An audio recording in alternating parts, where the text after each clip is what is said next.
Alright guys, today we got another project. I went out to the junkyard yesterday to get some parts for the Jeep, and I got caught in a little bit of traffic. It was about 103 out, and it started running warm. So today we're gonna do a coolant flush. Basically, coolant, aka antifreeze, or coolant, whatever you decide to call it, is very, very important to the operation of your vehicle. Basically, all the extra heat that's created inside the engine has to go somewhere, and so your car has a cooling system to get rid of the extra heat. It consists of a few different parts. There's a water pump down there. There's the hoses. This is the upper hose, and there's a lower hose, and then you have a radiator here. It kind of looks like this. This is your AC condenser, where basically back here, the water flows through these tubes, the air goes over all these little channels, and it gives off its heat. And it's important to make sure, it basically maintains the engine temperature. There's a thermostat down in here that opens and closes depending on, how hot it is, how cold it is. And then you have a fan right here.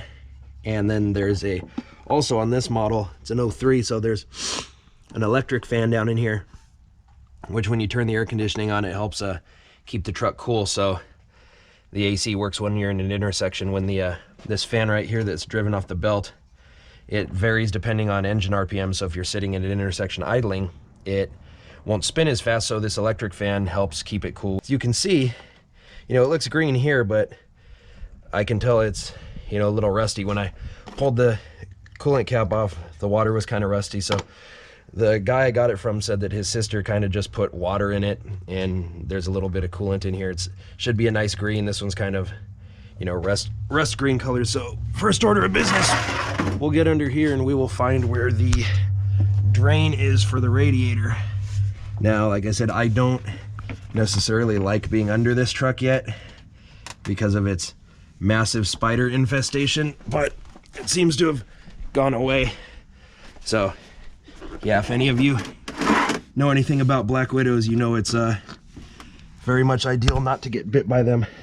But you can see the drain is right in there. So what I'm going to try to do is stick a hose on the end of it and run it into the drain pan. So what you want to do, I got a piece of hose, because otherwise if you don't put this on there, due to the location of it, when I open this, it's gonna spill all over the place.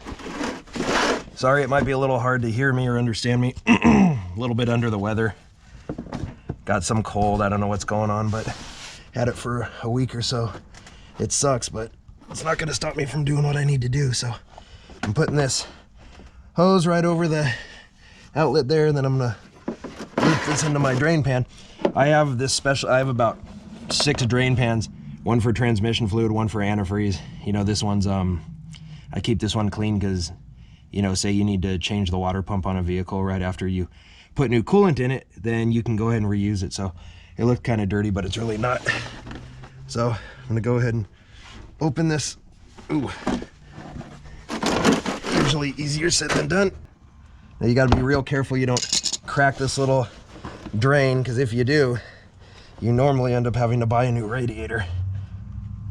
So let's see. It's probably gonna be pretty nasty because this is stuff that's been sitting at the bottom of the radiator. It's usually where all the garbage settles to, so it's dripping a little there. Let's see what we get out. And we're not getting anything out of the tube yet. So it might be plugged. Let's help it a little bit. Yeah, feels like it might be plugged. Let me open it a little more. Yeah, I think it's plugged. So what I'm gonna have to do, this stuff's already so diluted anyway, I'm just gonna have to kind of pull this guy out. Catch what you can. Feels like the little port's completely plugged. That's odd. Might have to stick a screwdriver or something in there, because it shouldn't be like that. So yeah, I'm gonna go ahead and unplug that right now. Kind of looks like I got my little screwdriver to try to unplug that port. Kind of looks like when this radiator was made, they didn't actually drill out the hole in there at the factory. So I have to pull the plug the whole time. I mean, you can see it, it's kind of kind of nasty, but there's really no particulates in it, but you really won't see any until we start doing the heavy duty wash. So that's unplugged. So what I'm gonna do, I already took the cap off. You gotta take the cap off in order to drain the radiator, or else as soon as you open it, it will create a vacuum and nothing will come out. So I'm gonna go ahead and take the upper radiator hose off, and you can see this spring in here is kind of nasty. So I have a new radiator hose. We're gonna go ahead and put that on. So yeah, you can see there's rust and stuff in here. So what I had to do, this is a coolant tank slash windshield washer tank. So what I did is there was a screw here and a screw here, and I have to disconnect it to get it out of the way because I'm going to change the fan clutch. So basically, some cars will have just a separate one. You know, these aren't commonly tied together, but a lot of the time they'll be over here or over here, you know, next to each other. So I went ahead and disconnected that. So we'll slide this out of the way, and the end of this, make sure it doesn't spill all over the top of your engine. So we can kind of see what was in here. Yeah, and that looks pretty gross too. I mean, I've seen a lot worse, but getting new coolant's definitely not gonna hurt it. Anytime I do a project like this, oil changes, tune-ups, anything with coolant where you're gonna get nasty, I tend to have a old beat up set of clothes that I wear, you know, old work uniform or something. But I've had these shoes a long time, hence where there's a hole in the toe, but I'm not going to wreck my nice ones, so garage shoes these have become. So you can see fan clutch is right here and the fan blade, and then here's that electric fan I was telling you all about. But here's the lower hose. Let's squeeze this and see how she feels. Feels pretty good. There is a spring in it to help keep it from collapsing, which is super helpful. But what we're gonna do is take, it's kind of soft. I have a new one, so we'll go ahead and put that on. What I am gonna do is disconnect this lower hose. This is a standard hose clamp, 5/16.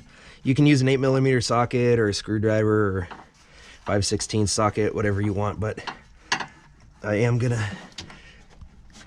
get this hose out of the way. Just be real careful. If these are kind of stuck on there, you want to shake them around a little bit. Otherwise, you can actually snap the connector on the radiator off, and then you're screwed. You have to buy a new radiator at that point. But this radiator is kind of funky. The ports aren't near the bottom. Usually the inlet will be here and then the outlet will be on the bottom. But the problem with the design that's on here is a lot of the crap will gather at the bottom and you can't get it out. So I'm gonna try get this guy hose out of the way. And so we have the outlet. So what I have that I use for this job is just a piece of hose with a garden hose adapter on it. So what I normally do is shove it in here, stick a rag behind it, and then blast it a couple times with the garden hose. So let me get that ready and we'll go ahead and do that. All right, so wrap this dirty rag around the hose, kind of shoved it in there, and get this out of the way. Because if this leaks, you don't want it getting water all over the engine. There are certain places you don't want water in. One of them's parts of your electrical system, so stay. All right, so we'll see what happens. Turn this on a little bit.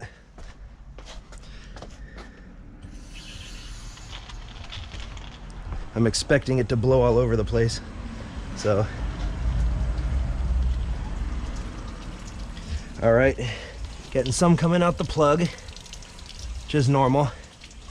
But for what I'm gonna do, I'm gonna go ahead and stick the plug back in. There it is. Yeah, see, you can already see some rust coming out. So since that's the case, what we'll do is pinch this. Gotta take this out for a minute. Yeah, truck's gonna get some water and rust and crap on it, so just be aware. It's not gonna hurt the paint or anything, just makes a mess. So I'll just basically shove this back in here and unkink it. Should start seeing, there it is, that nasty water. And all that stuff's inside the radiator. And what that does is inhibit heat transfer so that it doesn't cool as well. And unfortunately, there's really no low point drain on this thing except the little drain on the very bottom. But a lot of the cars, if the lower hose connects at the very bottom of the radiator, you can get a lot more garbage out because that's where it all settles. But we'll let this flow for a few minutes and we'll come back. All right, so it's running clear out of the radiator. So what I'm gonna do is put this cap back on. I'm not gonna get a whole lot out because the thermostat's closed right now, but I'm gonna stick the hose in here and go very slow. Yeah. Anyway, the thermostat lives down in there. It's kind of a bear to get to, but I'm gonna go ahead and get the tools to at least change this hose. All right, so I got a lot of it flushed. We're gonna go ahead and take this fan clutch off and get it changed, because when I was sitting in the traffic, I didn't hear the fan make a noise, which is telling me that it's not exactly the happiest. Problem is, as you can see, the fan clutch is free spinning and you got to unscrew this, but when you put the wrench on there to do it, this is a fan clutch wrench, there's the other half of it, it spins, as you can see. So I mean, there's multiple ways to do it, but on this one, it doesn't look like I have a whole lot of options, so I got to take this belt off, the serpentine belt. And this is your belt tensioner. It has a spring that wants to push the pulley that way, and it keeps constant tension on your belt. So we'll change the belt on this thing at some point. I'll show you how to do it. But what you do is put your wrench on that, and as you can see, if I move it, it takes tension off the belt. So what you do is you just move it.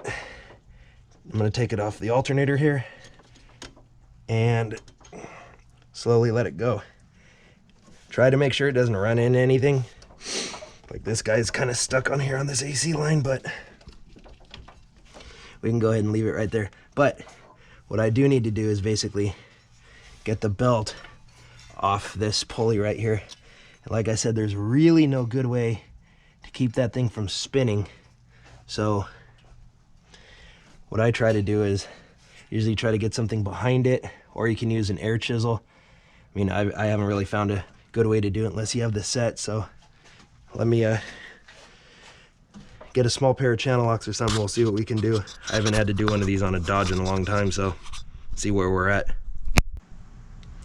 All right, it's about an hour and a half later. Now what you guys did not get to see was me fighting to get this unscrewed. There's a fan clutch set for a Chevy and a fan clutch set for a Ford, but I haven't been able to find one for a Dodge.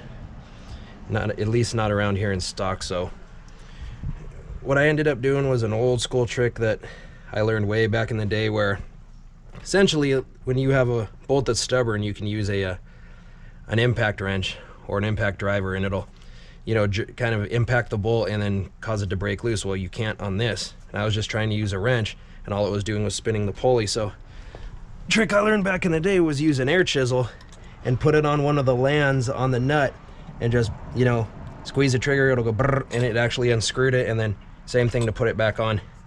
Makes it easy, and it's essentially, this thing just hits it really, really, really fast, and it caused it to break loose, because I spent about an hour and a half with big pipe wrenches and everything, and I didn't want to break anything further. So once I did that, I ended up changing this hose, so this one's new, and I have a new one for this, so I'm gonna go ahead and put it on now. But I have to do the overflow bottle first. Now what I did with the overflow bottle was drain what was in there into the pan, and then spray the inside with the hose and drained it into there, so all the crap that was in there came out. So go ahead and put this back.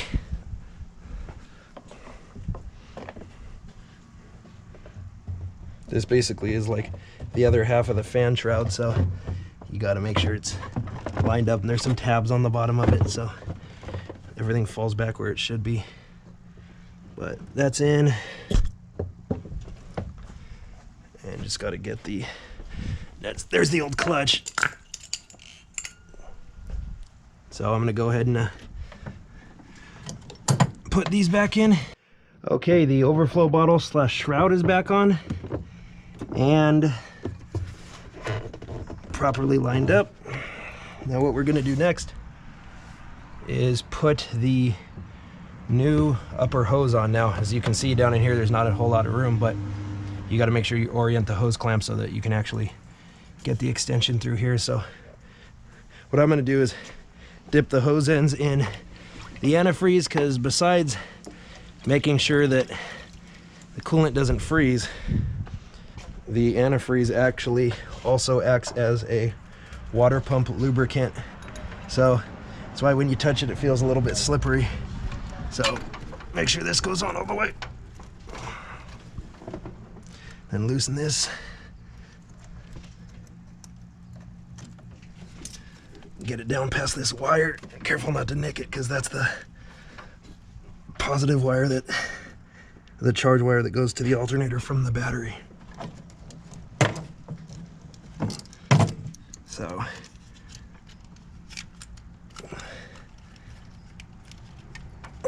come on. Sometimes when the hose clamps get old, they're finicky. So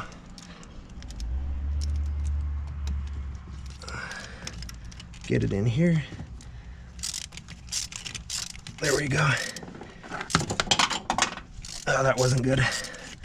There went the other hose clamp. But make sure when you put this on that there's a little ridge right here at the top of the thermostat housing, and make sure that the clamp is actually slid down a little bit, or slid up. So push it down a little, make sure it's past the little ridge, so that when you tighten it down, it'll bite down into the hose before that and keep it from going over it, or else it'll pop off and then your engine will overheat and cause some damage. So all right, that one's on,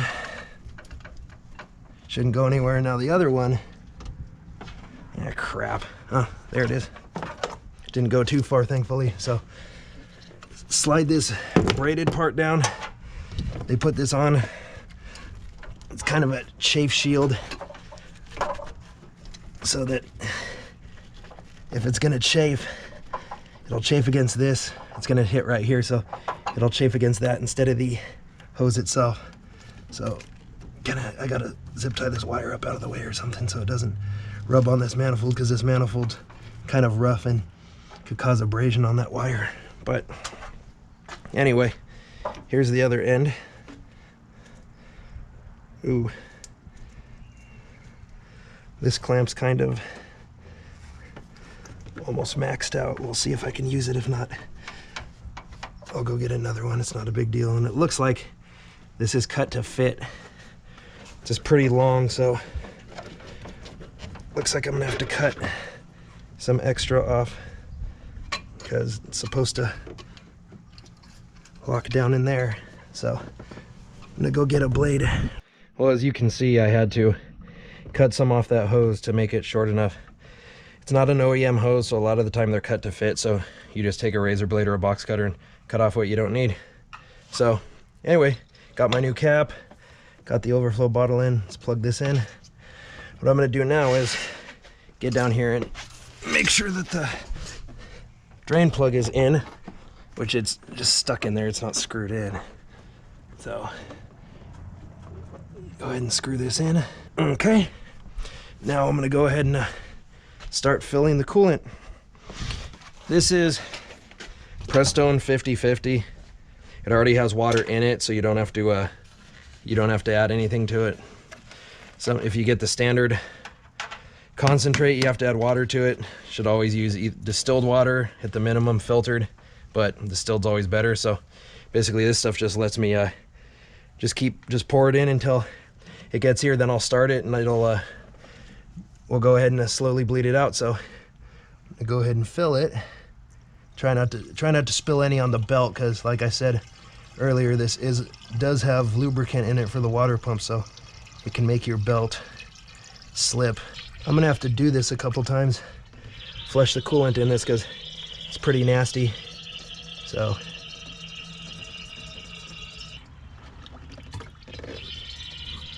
Can hear it slowly going down through the thermostat. There's gonna be a lot of air down inside the top of the motor, so it's slowly gonna bubble out. But all right, got this filled, poured a bunch in there.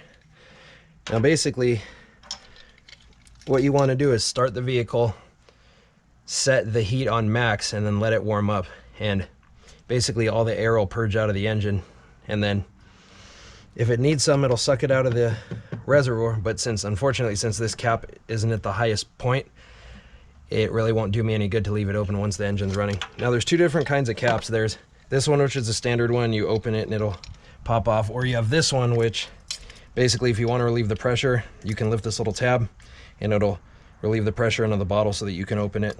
It's really your choice. The relief ones are a little more expensive. I tend to like them. I'm gonna go ahead and start the truck. All right, once the engine's running, you're probably gonna need to keep topping it off because it'll drink some. You can squeeze the hose and it'll get some of the air out, but as soon as I started it, it sucked the hose dry, so just kind of got to keep an eye on it because it's going to take it.